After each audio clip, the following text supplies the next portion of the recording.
여러분 안녕하세요. 반갑습니다. 여러분과 함께 화학 공부하는 홍성대 선생님입니다.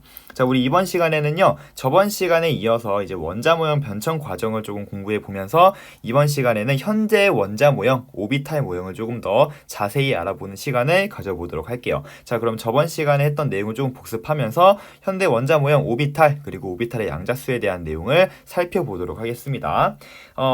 가장 먼저 원자라고 하는 것을 규명한 사람은 바로 돌턴이라고 했죠. 돌턴은 어텀이라고 하면서 원자는 쪼갤 수 없는 입자야 라는 의미를 가지고 있어 라고 얘기를 했죠. 그래서 공모형을 주장을 하면서 쪼갤 수 없는 중성 입자야 라는 얘기를 했습니다. 자, 그러다가 톰슨이라는 사람이 어떤 실험을 분석을 하면서, 즉 음극선 실험을 분석을 하면서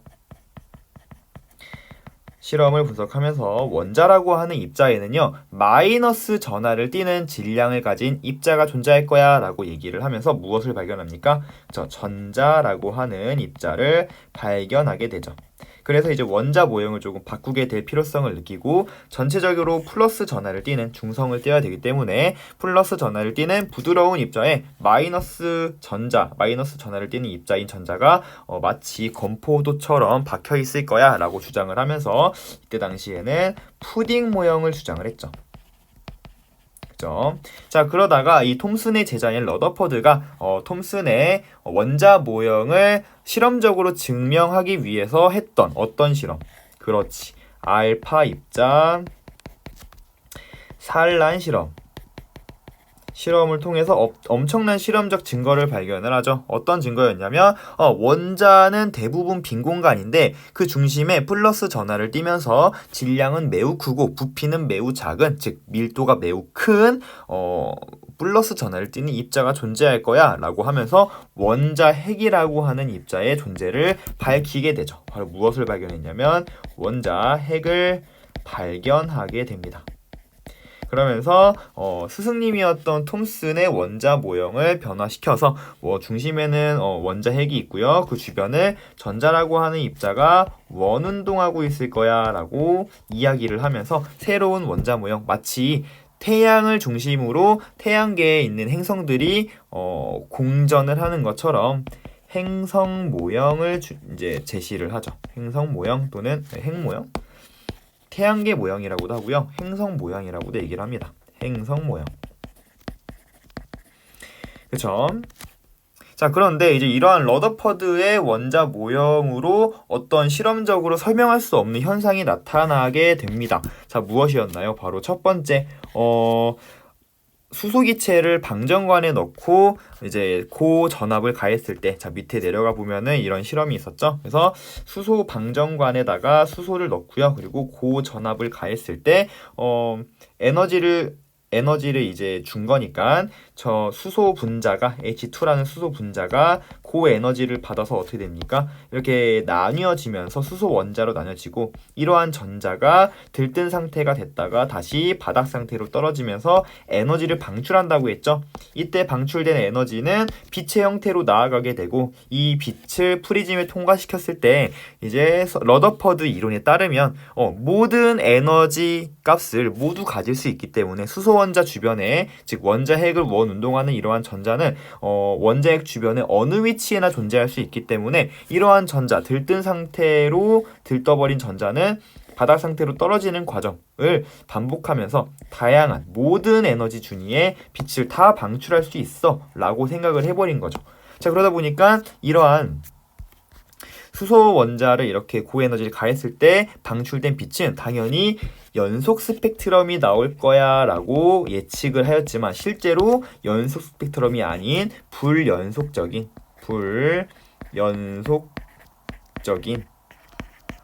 선 스펙트럼이 이제 관찰이 됐죠. 선 스펙트럼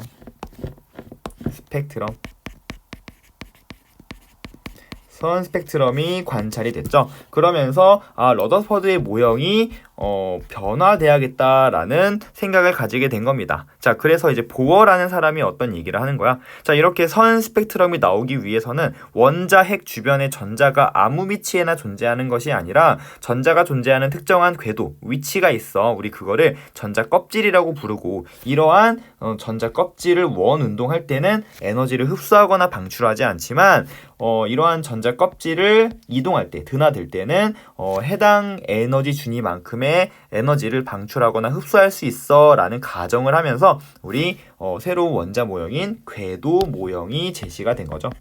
궤도 모형. 자, 그래서 이제 러더퍼드에서 이제 보어로 가게 된, 즉 러더퍼드 모형의 한계점은 뭐가 있었나요? 첫 번째로 수소 원자의 선 스펙트럼을 설명할 수 없었고, 선 스펙트럼을 설명할 수가 없었고요. 그리고 두 번째로 원자라고 하는 원자핵을 원 운동하는 전자는요, 자신의 에너지를 가지고 운동하기 때문에, 가속 운동을 하기 때문에 언젠가는 원자핵 자신의 에너지가 점점 떨어지니까 이제 원자핵의 인력에 이끌려 충돌해서 붕괴되어야 되는데, 어째서 원자는 안정적으로 존재할 수 있는가? 즉 원자의 안정성을 설명할 수가 없었죠. 이 두 가지 이제 러더퍼드의 한계점 때문에 보어라는 사람이 전자 궤도라는 이야기를 했죠. 그래서 전자 껍질을 도입하면서 전자 껍질이라고 하는 개념을 도입하면서 우리 궤도 모형을 제시를 했다라는 거. 이 정도까지 우리 학습을 했던 것 같습니다. 그래서 이러한 보호의 궤도 모형 같은 경우는 우리 첫 시간에 우리 2단원 처음 나갈 때 우리 0단원에서 전자 껍질에 대한 내용을 하면서 여러분들한테 자세히 설명해 줬던 걸로 기억을 합니다. 자, 여기 밑에 보면 보호의 원자 모형의 가설을 조금 자세히 설명을 해놨는데 한번 읽어보고 넘어가도록 할게요. 자, 보호는 이렇게 생각한 거죠. 원자 핵 주변에 전자가 존재할 수 있어. 그런데 어느 위치, 아무 위치에나 존재하는 것이 아니라 특정한 영역에만 존재할 수 있고, 이러한 그 영역을 전자 궤도 또는 전자 껍질이라고 불렀던 거죠. 그래서 이러한 전자는 전자 껍질에서 원형 궤도를 따라서 원 운동하는 전자는 에너지를 방출하거나 흡수하지 않는다고 가정하면, 이러한 전자가 자신의 에너지를 가지고 운동을 해도 원자핵에 이끌려 충돌하지 않을 거야 라고 하는 약간의 근거 없는 이제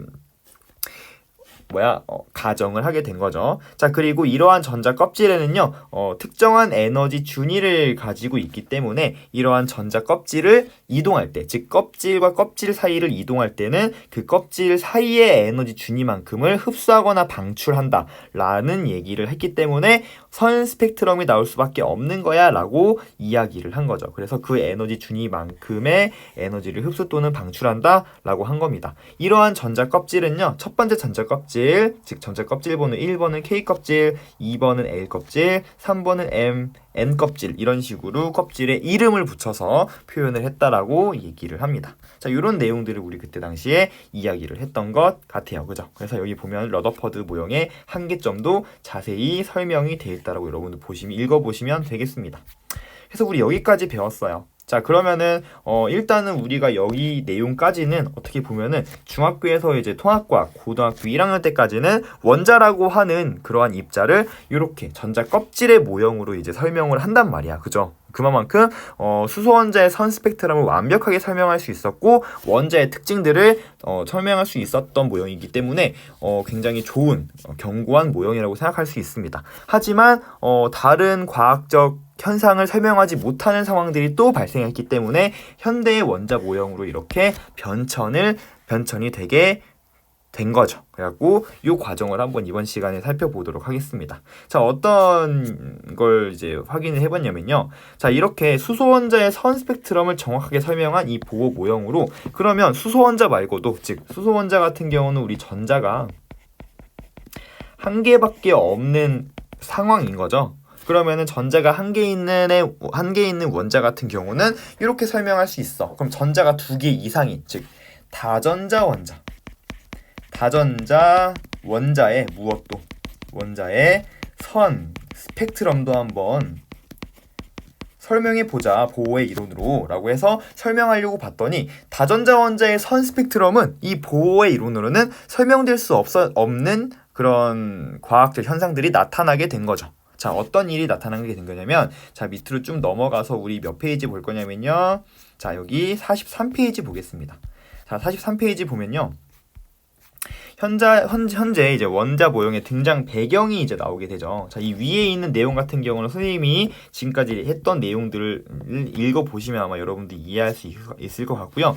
자, 현대 원자 모형의 등장 배경이라고 해서 수소 원자 같은 경우, 즉 전자가 한 개 있는 이러한 원자 같은 경우는 보호의 전자 껍질의 이론으로 정말 정확하게 설명할 수 있었지만, 이런 식으로 네온과 같은 네온이나 헬륨, 리튬 전자가 2개 이상인 원자 같은 경우는요 조금 다르게 나타난다는 거야. 예를 들면 이런 식으로 지금 선 스펙트럼이 나오는 굉장히 복잡하죠, 그죠? 자, 근데 지금 보니까는 여기 있는 스펙트럼 같은 경우는 과거에는 몰랐는데 시대가 지나면서 뭔가 이제 분광기의 해상력도 높아지고 또 현미경의 발전이 되면서 요 하나로 보였던 선이 알고 보니까 2개의 선으로 나뉘어져 있더라라는 것이 밝혀지게 된 거야. 그러다 보니까는 보호의 전자 껍질 모형으로는 설명할 수 없는 어떤 현상이 나타나게 된 거죠. 그죠? 그러다 보니까 원자 모형이 조금 더 견고하게 바뀌어야겠다라는 생각을 하게 되었다라고 보시면 되겠습니다. 잠깐만 좀 넘어가서 이야기를 해볼게요.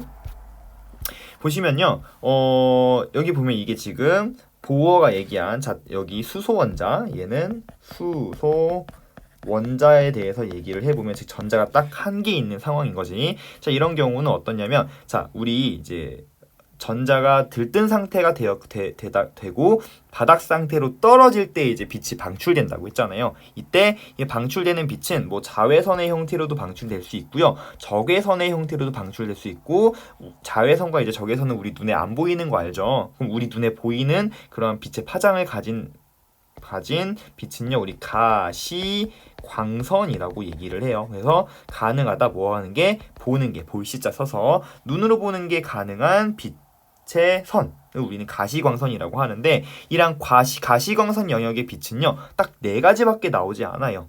그 빛들은 2번 껍질로 떨어지는 이제 전자들을 우리가 관찰할 수 있다라고 합니다. 2번 껍질로 떨어질 때 우리 가시광선 영역의 빛이 방출된다라고 얘기를 합니다. 우리 요 정도는 좀 알았으면 좋겠는 게, 자외선 같은 경우는요 일반적으로 에너지가 큰 빛이고요, 적외선으로 갈수록 에너지가 작은 빛이야. 그래서 가시광선이 중간 정도 영역의 빛이라고 보시면 되고요. 2번 껍질로 떨어지는 빛들, 전자가 2번 껍질로 전자가 떨어질 때 방출되는 빛이 바로 가시광선 영역이구나 라는 정도만 아셨으면 좋겠습니다. 사실은 이 부분 같은 경우는 우리 2009 교육과정에서는 굉장히 자세하게 배웠지만 2015 교육과정, 현재 교육과정에서는 크게 중요성이 대두되지 않기 때문에 간단하게만 설명을 드릴 거예요.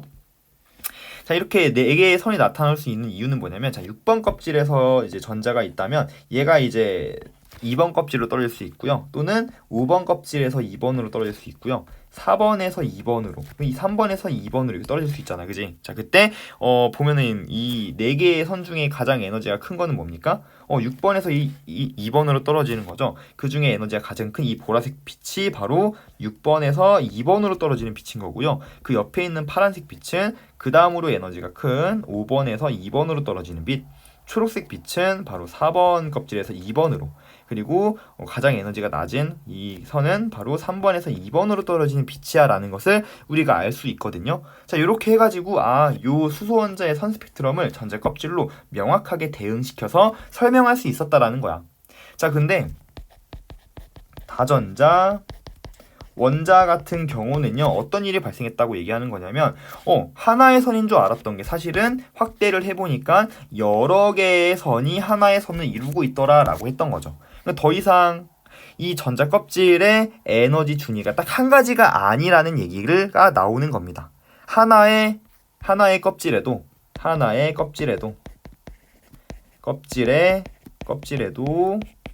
다양한 에너지 준위가 존재할 수 있다라는 겁니다. 그래서 이러한 경우에는 우리 수소 원자의 전자 껍질로는 설명할 수 없다. 조금 다른 이론을 도입해야겠다라고 얘기하면서 자, 이렇게 이제 설명하게 되면 요 이제 스펙트럼이 설명이 되는데요. 사실상 이러한 주 껍질들 있죠. 주 껍질, 너무 얇다. 이런 거 우리 주껍질이라고 부른다면, 수소 원자의 껍질 주껍질이라고 부른다면, 사실상 이러한 주껍질은요, 여러 개의 부껍질이 모여서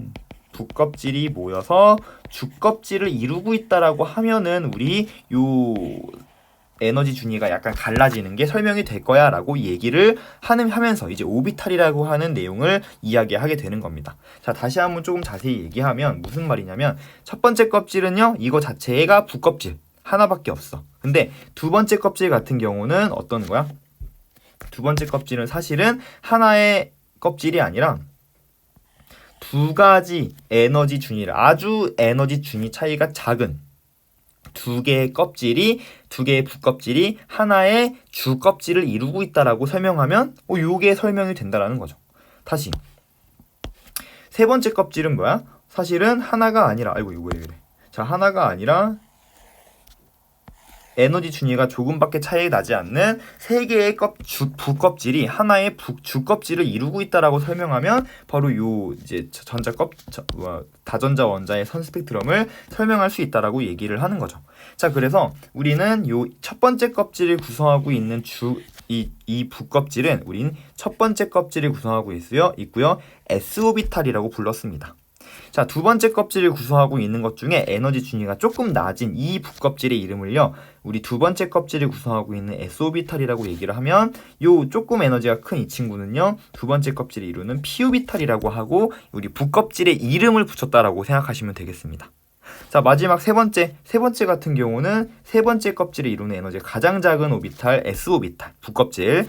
두 번째는 우리 세 번째 껍질을 이루고 있는 p오비탈. 그리고 그 중에서도 에너지가 제일 큰 거는 세 번째 껍질이 이루는 d오비탈. 이런 식으로 부껍질의 이름을 이렇게 지었구나라고 보시면 되겠어요. 이렇게 설명을 한다면 우리가 요 다전자 원자의 선 스펙트럼을 설명할 수 있더라라고 여러분들이 일단 받아들이셨으면 좋겠습니다. 아, 다전자 원자의 선 스펙트럼을 설명하기 위해서 이러한 부껍질이라는 개념을 도입을 했구나. 이러한 부껍질의 이름을 s오비탈, p오비탈, d오비탈 이런 식으로 지었다라고 보시면 될 것 같아요. 일단은 여러분들 요 정도로 조금 이해를 해주도록 합시다. 알겠죠? 그래서 일단은 바뀌어야겠다라고 하는 거, 수소 원자의 전자 껍질 자체가, 이러한 전자 껍질은 사실 하나의 껍질이 아니라 여러 개의 부껍질이 하나의 주껍질을 이루고 있어 라고 설명하면 이러한 다전자 원자의 전자 배치도 설명할 수 있어. 이 정도로 좀 봐주시면 됩니다. 자, 근데 이렇게까지 설명을 해도 이제는 현대에 와서는 조금 더 다르게 설명을 해야 됩니다. 자, 무슨 말이냐면 이제 궤도 모형에서 이제 요게 바로 보호의 모형이었던 거죠. 궤도 모형에서 현대의 원자 모형으로 바뀌게 된 계기는 첫 번째가 이건 거야. 다전자 원자의 선 스펙트럼을 설명할 수 없었다라고 하는 거. 그래서 이제 오비탈이라고 하는 개념을 도입을 할 건데, 두 번째는요, 바로 전자의 위치와 운동량을 동시에 규정할 수 없다라고 얘기를 하면서 이러한 한계점을 궤도 모형이 가지고 있었기 때문에 바뀌어야 된다라고 주장을 합니다. 자, 이게 무슨 말이냐면 궤도 모형에서, 즉 보호의 궤도 모형에서는 정확히 설명을 했어요. 원자 핵 주변에 전자가 어느 위치에 존재할 수 있다? 즉 전자 껍질에 존재할 수 있다라고 했고요. 이러한 전자 껍질을 원 운동하고 있다라고 얘기했습니다. 즉 전자의 위치는요, 전자 껍질에 있어. 특정한 에너지 준위를 가진 전자 껍질에 있고, 전자는 어떤 운동을 하냐면 원 운동해. 이런 식으로 정확하게 위치와 운동성을 얘기할 수 있었어요. 하지만 이러한 전자의 위치와 운동성은 동시에 규정할 수 없다라는 실험적 결과를 나오게 됩니다. 자, 무슨 말이냐면요, 물질이라고 하는 건 파동의 성질도 갖고 입자의 성질도 가질 수 있지 않을까라는 생각부터 탄생을 하게 됩니다. 자, 물질은 내가 이제 선생님이 만약에 여러분 앞에서 분필을 던졌어. 그럼 분필이 사실은 눈에 보이잖아. 입자로 눈에 보이죠. 근데 이러한 물체의 질량이 작으면 작을수록, 그리고 그 작은 입자가 높은 속도로 이동할수록 입자성을 띠면서도 파동의 성질을 띨 수 있다라고 이제 설명하는 것이 바로 물질파 이론인데요. 지금 너무 어렵죠. 자, 근데 이렇게 이제 이 질량이 작은 전자 같은 경우, 이 전자처럼 질량이 작은 친구는요, 굉장히 빠른 속도로 이동할 수 있기 때문에 입자이기도 하지만 파동적인 성질을 가지고 있어, 이런 얘기를 합니다. 조금 이제부터는 뜬구름 잡는 얘기를 할 겁니다. 자, 이러는 거야. 만약에 내가 여기에 아주 작은 공간에다가 전자총으로 전자를 팡 쏠 거야. 그럼 A라는 사람이 있고요, B라는 사람이 있고 C라는 사람이 있는데, 이 전자가 만약에 입자였다면 B라는 사람이 이 전자를 받을 수가 있겠죠. 근데 만약에 이러한 전자가 파동처럼 움직인다면 요 좁은 공간을 지나갈 때 이런 식으로 회절이 될 수 있거든요. 파동이었다면. 그러면은 B라는 친구가 이 입자를 받을 수 있는 확률도 있고요, A라는 친구가 입자를 받을 수 있는 확률도 있고, C라는 친구가 입자를 받을 수 있는 확률도 있는 거야. 하지만 B라는 공간에서 이러한 전자라는 입자를 발견될 확률이 더 높다라고 우리가 설명을 할 수가 있게 되는 거죠. 그러다 보니까는 전자가 당연히 입자라고 생각해서 우리는 그 입자에 대한 형식으로만 이제 전자의 운동성과 위치를 파악하려고 했지만 그게 너무 어려웠던 거죠. 그래서 파동적인 성질로 본다면 우리가 전자가 정확히 이 위치에 있는 것이 아니라 이 위치에 있을 만한 확률이 높아, 이런 식으로 설명할 수밖에 없었다라는 겁니다. 자, 조금 어떤 의미를 얘기를 하고 있는지 좀 이해가 될까요? 자, 다시. 자, 위치와 운동량이라는 건 뭔 말을 하는 거냐면, 내가 만약에 야구공이 있어. 누가 야구공을 던졌어요. 이런 식으로 나아가겠죠, 그죠? 나아간다고 치면 야구공이 있고, 야구공이 이런 식으로 나아갈 거야. 자, 그럼 우리가 만약에 요 야구공의 위치와 운동성을 파악하기 위해선 우리 어떻게 하냐면요, 야구공에 이제 빛이 부딪혀서 튕겨서 돌아오는 이 빛을 우리는 눈으로 봅니다. 눈으로 보면서 튕겨나온 요 빛을 보고, 이 야구공은 현재 이 위치에 있고 앞으로 몇 미터 퍼 세크로 이동할 거야 라고 하는 그런 걸 우리가 예측할 수 있잖아요. 그러니까 우리는 이러한 물체 같은 경우 이러한 물체의 위치와 운동량이라고 할까요? 운동량이라고 하는 건 질량 곱하기 속력, 즉 속력이라고 하는 것을 정확하게 알 수가 있기 때문에 이 친구의 위치와 운동량만 알면 우리 뭐 할 수 있는 거냐면, 얘가 과거에 어떤 운동을 해왔고 앞으로 미래에 어떤 운동을 할지 우리가 예측을 할 수가 있어요. 전자의 운동성과 위치를 명확하게 알 수 있으면은 이러한 전자가 핵 주변에 어떤 식으로 존재하는지 알 수 있기 때문에 우리는 이러한 전자의 운동성과 위치를 정확하게 파악하려고 노력을 했다는 거죠. 그래서 이렇게 운동하고 있는 전자를 우리 눈으로 보기 위해서 그 위치와 운동량을 체크하기 위해서 이 전자한테 뭘 쏜 거냐면 빛을 이렇게 쏜 거야. 그래서 이렇게 빛을 쏘면 이 빛이 다시 튕겨 나오면서 우리 눈으로 볼 수가 있다라고 생각을 해서 빛을 딱 쐈어. 그랬는데 여러분, 이제 빛도 사실은 이제 파동의 성질을 가지고 있기도 하지만 물질의 성질을 가지고 있기 때문에 이제 빛R 이렇게 표현을 해요. 빛R. 이 빛도 에너지를 가지고 있기 때문에 얘가 전자에 맞고 튕겨 나오는 순간 이 전자의 에너지가 굉장히 작기 때문에 이 빛에 의해서 경로를 바꿔버리는 거지. 그러니까 이 전자의 위치는 내가 방금 전까지 여기 있는 건 알 수 있었어. 하지만 앞으로 어떤 운동을 하게 되는지 그 운동성에 대해서는 알 길이 없어진다는 얘기죠. 내가 위치는 알 수 있었지만 운동성에 대해서는 예측할 수가 없어져 버리는 거야.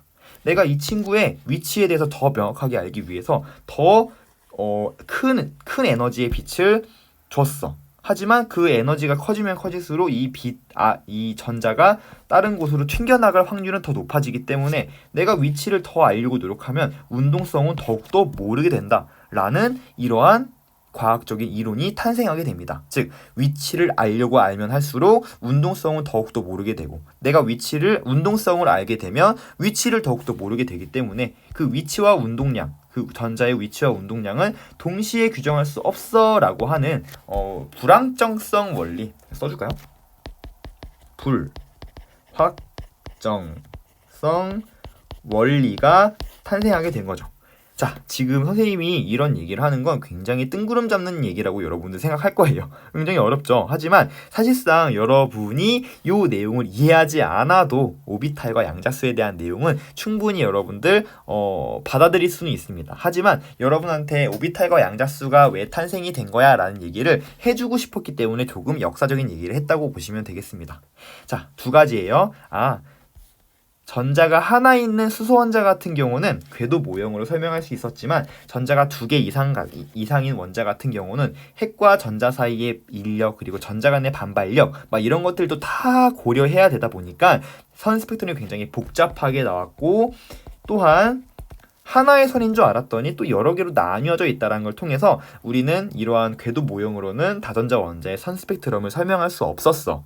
그리고 이러한 궤도 모형에서는요 원자핵 주변의 전자가 정확히 어디에 위치하며 전자 껍질에 위치하며 전자는 원 운동하고 있어 라고 얘기했어. 위치와 운동성을 정확하게 얘기했지만 실제로 전자라고 하는 친구는 입자의 성질도 가지고 있고 파동의 성질도 가지고 있기 때문에 전자가 정확하게 어디에 위치하며 그리고 어떤 운동성을 갖고 있는지 우리가 명확하게 동시에 규정할 수 없어.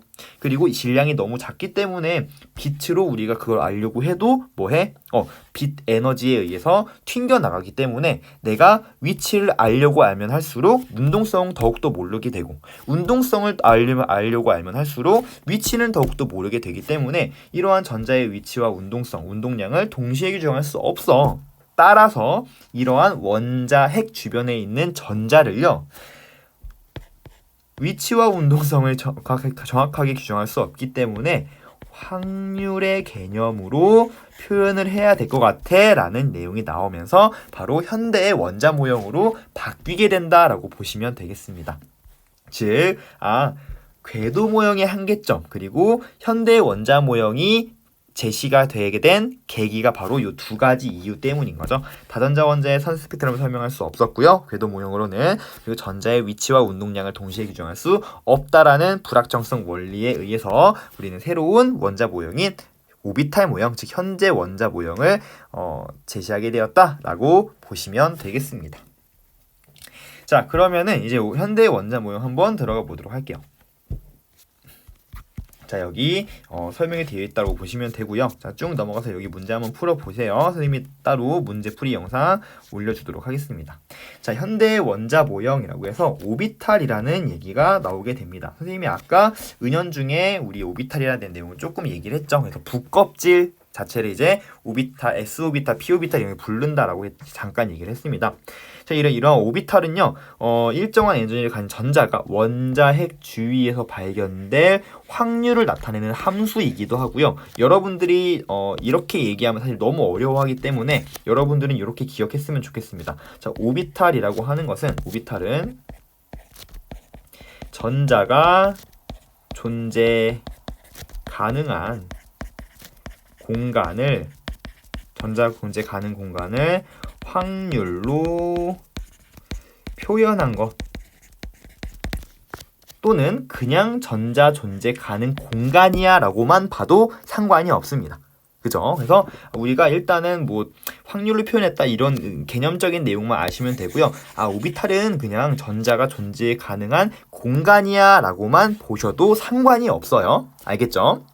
자, 이러한 전자 가능한 공간을 이런 식으로 전밀도 그림으로 표현했다라고 하고요. 이거를 전자 구름 모형이라고 합니다. 그럼 어떤 많은 친구들이 뭐라고 생각하냐면 야, 이 점이 다 전자인가 봐 라고 얘기를 합니다. 근데 그렇게 생각하시면 안 돼요. 자, 이 전밀도 그림은 어떻게 탄생을 했다고 여러분들 생각하시면 되냐면요.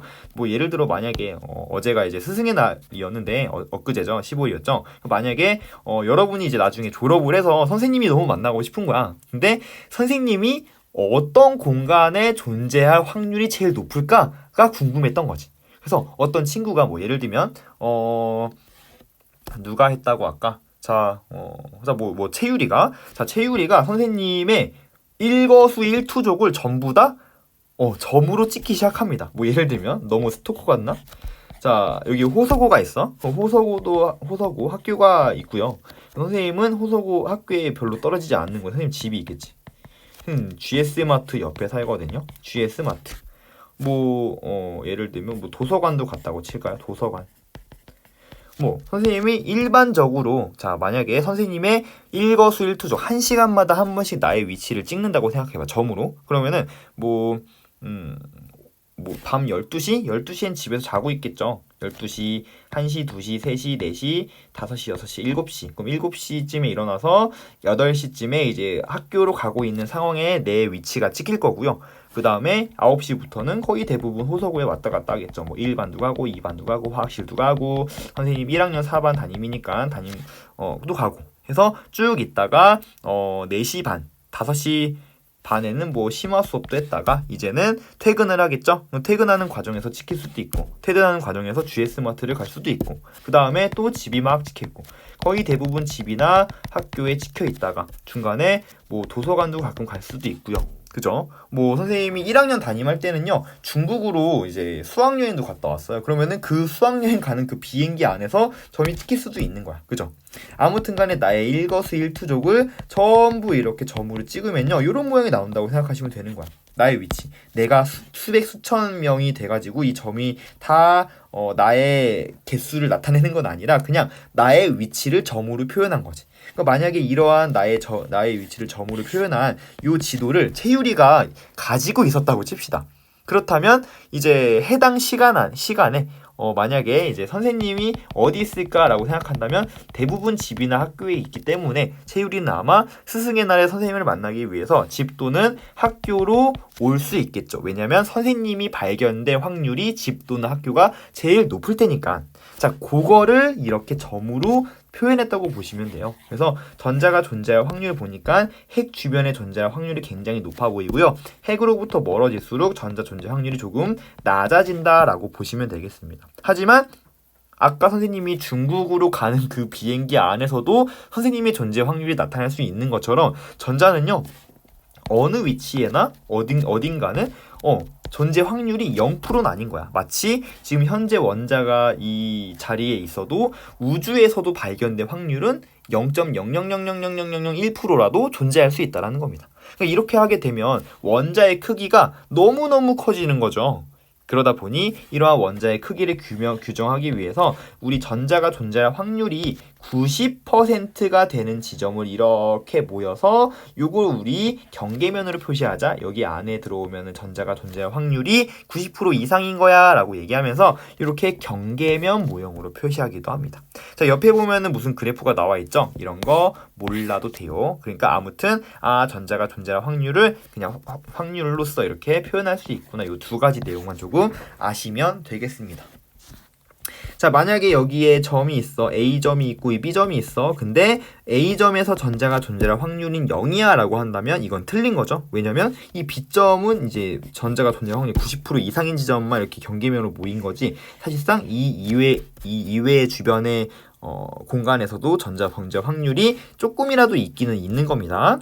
자, 이렇게 이제 전자가 존재할 수 있는 공간에 이제 확률로서 표현한 게 바로 오비탈이다라고 얘기를 하는 것이고요. 전자가 정확히 어디에 존재하고 어떤 운동하는지 알 수 없고요. 어디쯤에 존재할 수 있다라는 확률의 개념으로 말할 수 있다라고 설명하는 것이 오비탈이야라고 보시면 되겠습니다. 너무 뜬구름 잡는 얘기를 지금 하고 있는데 이 부분 같은 경우는 여러분들 어쩔 수 없이 받아들이셔야 된다라는 겁니다. 알겠죠? 자, 이러한 오비탈은요, 몇 가지 종류가 있냐? 선생님이 아까 은연중에 얘기했습니다. S오비탈이라는 것도 있고요, P오비탈이라고 하는 것도 있고요, D오비탈이라고 하는 것도 있습니다. 자, 그래서 이러한 오비탈, 전자가 존재할 확률이 모양이 이렇게 이제 규명이 되는 거죠. 자, 이제부터는 우리 전자 껍질이라는 개념에서 좀 벗어나야 됩니다. 무슨 말이냐면 아까 전에 이렇게 얘기했잖아요. 전자 껍질 마치 원자 핵 주변에 전자 껍질이 이렇게 존재하는 것처럼 설명했지만 지금은 이렇게 마치 양파 껍질처럼 전자 껍질이 존재하는 게 아니야. 그리고 아까 선생님이 이거 부껍질 얘기하면서 첫 번째 껍질은 S오비탈, 두 번째 껍질은 이렇게 S오비탈과 P오비탈이 있는 거래매요. 그럼 그 양파 껍질이 두 개처럼 나뉘어져 가지고 존재한다라는 말이 아닌가요? 라고 물어볼 수 있는데 맞아요, 아니에요. 실제로 이렇게 S오비탈과 P오비탈 이렇게 설명하면 이해하기 편해. 근데 실제로는 이렇게 전자 껍질이 양파 껍질처럼 존재하는 것이 아니라요. 이제 앞으로는 요건요, 그냥 그 오비탈이라고 하는 것에 에너지 준위만 이렇게 표시할 수 있는 것이 이 오비탈의 모양이 실제로 이렇게 껍질처럼 생겼다고 보시면 안 됩니다. 확률적인 개념으로 공간을 점유하고 있어. 근데 그러한 공간의 점유를 어떻게 하냐면 공간의 점유를 S오비탈은 이렇게 구형 모양으로 전자가 존재할 확률을 표현할 수가 있고요. 그래서 전자가 이런 구형 모양의 영역을 점유하고 있고요. 그리고 P오비탈 같은 경우는 이런 식으로 R형 모양으로 전자가 이제 점유하고 있어라고 보시는 겁니다. 알겠죠? 자, 받아들이기 좀 어렵겠지만 조금만 더 들어보세요. 그래서 우리 두 가지를 가장 중요하게 배울 예정에 있습니다. 자, S오비탈 같은 경우는요, 공모양, 즉 구형의 모양으로 이렇게 분포하는 것이 바로 S오비탈. 전자가 만약에 S오비탈에 들어있다 그러면은 전자가 존재할 확률은 이렇게 구형으로 묘사될 수 있어 라고 보시면 되는 겁니다. 이러한 S오비탈은요, 원자핵을 기준으로 해서 전자가 존재할 확률의 전밀도가 같게 분포한다. 이게 무슨 말이냐면 뭐 예를 들어 원자핵이 여기 있어요. 원자핵이 여기 있으면 원자핵을 중심으로 해서 내가 어떤 방향이 아무데나 방향을 설정해서 이만큼 R만큼 떨어진 거리에 있어. 여기서도 R만큼 떨어진 거리에 있어. 여기서도 R만큼만 떨어졌어. 그러면은 R만큼의 거리만 떨어진다면 여기에서 존재할 확률, 여기서 전자가 존재할 확률, 여기에서 전자가 존재할 확률은 전부 같다라는 뜻입니다. 얘를 이렇게 연결해주면 여기에서 전자가 존재할 확률은 모두 다 똑같은 거죠. 그래서 R만큼만 떨어져 있으면은 원자 핵으로부터의 거리에서 R만큼만 떨어져 있으면 그 부분에서 전자가 존재할 확률은 방향에 관계없이 같아라는 뜻이야. 즉 방향에 관계가 없어, 방향성이 없어라는 말을 할 수가 있어요. 그래서 여기 보시면 방향성이 없다라고 하는 말은 전자의 존재 확률이 뭐에만 의존하냐면요, 원자핵 으로부터의 거리에만 의존한다라고 하는 겁니다. 의존한다라고 하는 거, 즉 방향에 관계없이 원자핵으로부터 거리만 같다면 전자가 존재할 확률은 똑같아라고 하는 얘기를 이렇게 설명을 한다고 보시면 되겠습니다. 그래서 이제 보시면은 첫 번째 껍질을 구성하고 있는 1s 오비탈이 있고요. 두 번째 껍질을 구성하고 있는 2s 오비탈이 있고요. 세 번째 껍질을 구성하고 있는 3s 오비탈이 있다라고 보시면 되고요. 선생님이 이렇게 선생님 아까 껍질 없대매요 라고 얘기는 했지만 그냥 보호 이론과 그 현재 오비탈 이론을 접목시키기 위해서 또는 여러분들의 이해를 돕기 위해서 앞으로도 계속 그냥 첫 번째 껍질, 두 번째 껍질, 세 번째 껍질이라는 말을 계속 사용하긴 할 거예요. 자, 아무튼 그러면은 이렇게 돼 있고요. 보시면은 첫 번째 껍질은 이제 원자핵으로부터 가장 가까운 거리에 있기 때문에 이제 s 오비탈의 크기가 작은데요. 이제 두 번째 껍질은 원자핵으로부터 조금 더 멀어졌죠, 그죠? 그렇기 때문에 s 오비탈의 크기는 조금 증가해야 되고요. 3s 오비탈 같은 경우, 즉 세 번째 껍질을 구성하고 있는 3s 오비탈 같은 경우도 원자핵으로부터 거리가 조금 더 멀리 떨어져야 되기 때문에 오비탈의 크기는 점점 커집니다. 즉 이 앞에 있는 1, 2, 3이라고 하는 값은 바로 전자 껍질 번호, 이제 앞으로는 주양자수라고 얘기를 할 거예요. 그래서 이 주양자수라고 하는 건요, 우리 지금까지 얘기한 전자 껍질 번호를 얘기하고요. 이러한 전자 껍질 번호가 커지면 커질수록 이러한 s오비탈의 크기도 커지고요. 에너지 준위 또한 점점 증가하겠죠. 원자핵으로부터 멀어지니까 에너지 준위가 증가한다는 것도 여러분들 이해할 수 있을 겁니다. 이게 바로 s오비탈의 특징이에요. 두 가지 잘 기억하세요. 방향성이 없어. 전자가 존재할 확률은 원자핵으로부터의 거리에만 의존하고요. 그리고 주양자수가 커질수록 에너지 준위도 커지고 오비탈의 크기도 커지는 거야 라고 여러분들 정리하시면 되겠습니다. 자, P오비탈 같은 경우는 전자가 존재할 확률이 R형 모양으로 분포가 되어 있다라고 얘기를 하는 겁니다. 선생님 왜 R형 모양으로 분포하나요? 라고 물어본다면 선생님은 설명할 수가 없어요. 왜냐하면 이러한 전자의 운동성을 예측할 수 있는 그러한 전자의 운동에 대한 함수를 그려봤을 때, 컴퓨터에 넣고 그려봤을 때 이런 R형 모양이 나왔다는 거야. 뭐 예를 들면 y는 ax 플러스 b라는 직선의 방정식에서 우리가 a 값과 b 값만 알면, 즉 기울기와 y 절편만 알면 요 그래프가 어떤 형식으로 그려지는지에 대한 모형이 알 수 있듯이, x 값과 y 값은 몰라도 이 a 값과 b 값만 알 수 있으면은 그 그래프, 함수의 그래프를 알 수 있듯이, 이런 식으로 우리가 함수를 그려봤을 때 이런 모양이 나타난다는 거는 이제 알 수가 있다라는 거고요. 이건 컴퓨터를 그려본 내용이기 때문에 여러분들 그냥 사실상 받아들이는 수밖에 없다라는 거, 미안하지만. 아무튼 P오비탈은 R형 모형으로 전자가 분포한데 방향성이 얘는 이때, 그래서 몇 가지 방향이 있냐면 X축으로 뻗어 있는 방향이 있고요. 그리고 Y축으로 뻗어 있는 방향이 있고요. Z축으로 뻗어 있는 방향, 세 가지 방향이 있습니다. 그래서 X축 방향은 PX라고 표현하고요. Y축 방향으로 뻗어 있는 건 PY, 그리고 Z축 방향으로 뻗어 있는 건 PZ라고 표현을 합니다. 자, 얘네 같은 경우는요, 방향만 다르지 그들의 에너지는요 서로 같다라는 건 너무너무 중요합니다. 그래서 여기 보시면요, 전자가 분포하는 확률 방향은 다르지만 에너지가 같은 세 개의 P오비탈이 존재한다. 이러한 세 개의 P오비탈은 한 번에 이런 식으로 분포를 하고 있다라는 것을 여러분들 아시면 되겠어요. 얘 같은 경우는 당연히 원자 핵으로부터의 방향도 상관이 있겠죠. R만큼 떨어졌어. 그러면은 이쪽에 전자가 존재할 확률과 여기 전자가 존재할 확률은 딱 봐도 전자 존재 확률이 다르다는 거 알 수가 있죠. 그래서 얘 같은 경우는 원자 핵으로부터의 거리뿐만 아니라 방향 또한 전자 확률의 발견 확률에 영향을 준다라는 거 반드시 기억을 하시면 되겠고요. 얘 같은 경우는 우리 두 번째 껍질부터 존재를 한다라고 보시면 되겠죠. 아까 전에 첫 번째 껍질은 부껍질 자체가 주껍질이라고 얘기했던 것처럼 1s 오비탈만 존재하고요. 이제 두 번째 껍질은요, 1s와 2p 이렇게 두 가지가 존재한다라고 했죠. 이때 이 p 오비탈이라고 생각하시면 되겠습니다. 자, 마지막 D오비탈입니다. 자, 얘는요, 여러분들 요거만 기억하시면 돼요. 요 모양 기억할 거 없어. 얘는 전자가 분포하는 방향이 총 몇 가지? 5개가 있는데 그 에너지가 같은 5개의 D오비탈이 존재해 라는 정도만 여러분들 기억하시면 되겠습니다. 해가지고 일단 우리 오비탈의 종류 정도는 좀 알아봤어요. S오비탈과 P오비탈과 D오비탈이라고 하는 게 있어 라는 거죠.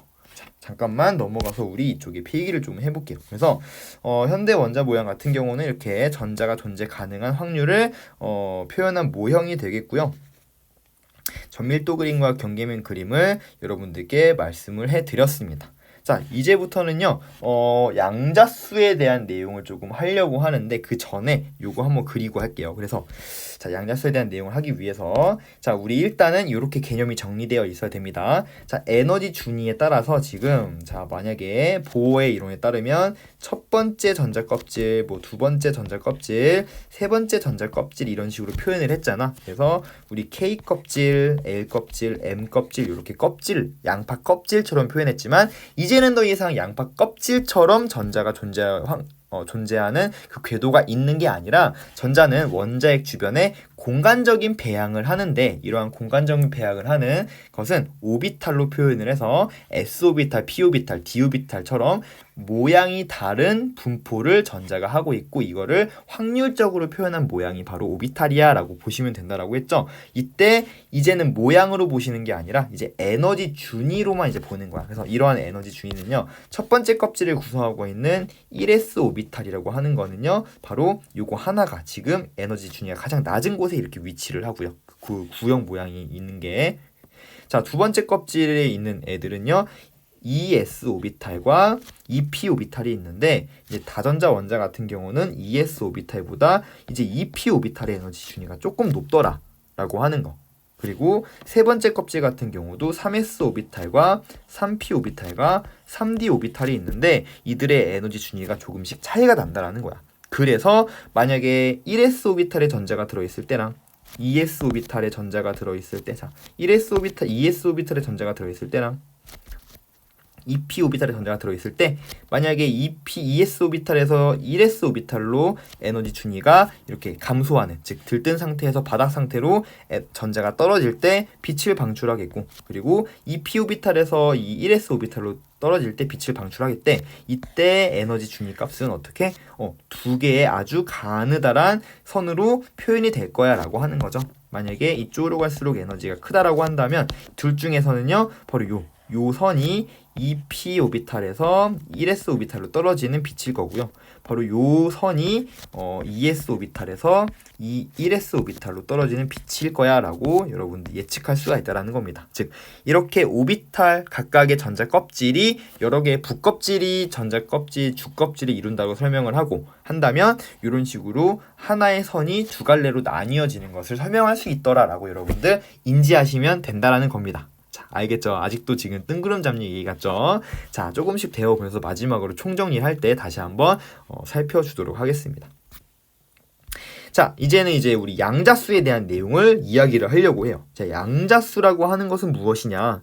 양자수는요, 전자가 존재하는 다양한 오비탈들을 구별하기 위해서 이제 오비탈의 크기나 모양, 방향, 그리고 운동성 등을 숫자로 표현한 거라고 보시면 되겠습니다. 그냥 사람이 오비탈 안에 들어있는 전자의 종류를 우리가 구분하기 위해서 억지로 만들어낸 그냥 숫자라고 보시면 돼요. 뭐 예를 들면 우리가 이제 학교에서, 국가에서 이제 여러분들의 학년반 번호를 부여를 하잖아요. 그 부여하는 의미가 뭐냐면 여러분들의 분류하기 위해서, 구분하기 위해서, 명확하게 구분하기 위해서 이렇게 분류를 하는 거야.